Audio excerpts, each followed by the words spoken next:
So, blessed day po sa inyong lahat. Gusto ko lang share sa inyo ang aking bagong vlogging camera, or basta gamitin ko to for the glory of God. So, di ko to makukuha kung hindi dahil kay Lord. So, this is the DJI Pocket 3 Creator Combo. So, yan.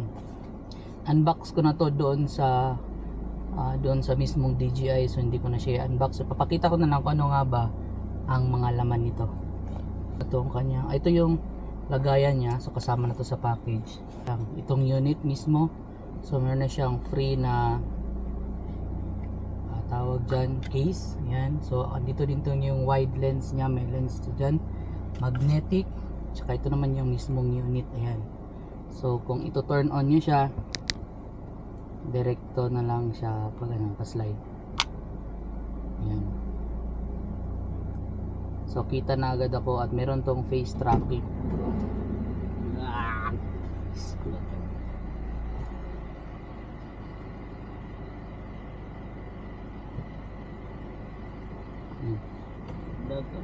Yes.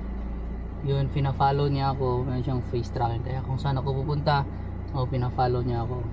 Siyang portrait mode. So kung gaganyan ko siya, kaya naka-portrait na siya.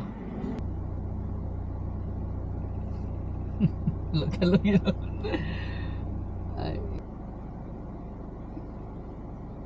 Ayan, naka-follow na siya. Ayan, kung kita nyo, gumagalaw ang kanyang gimbal. So, kailangan tong camera na to kasi gusto ko mag-video ako na nakita ko yung sarili ko tulad ng ganyan. So, sa package niya, meron tong extra battery kasi built-in ang battery ng camera na to. So, isasalpak ko lang siya dito. At ayun, pa-charge siya. Charging na. So i-charge mo din to para tong power bank kung baga. So meron din siyang tripod kasama to sa Creator Combo para kung saan mo siya ilalagay, pwede mo siya malagay. Yan, kasi nasa sasakyan ako ganun.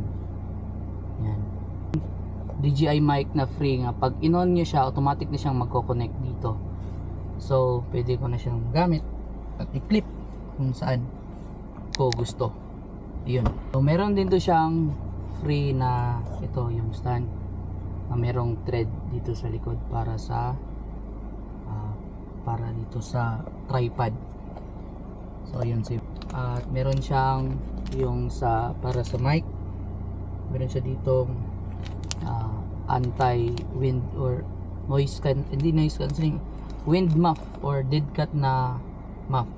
So, ang nakandaan dito is DJI Mic 2 na to siya, yung transparent na mic.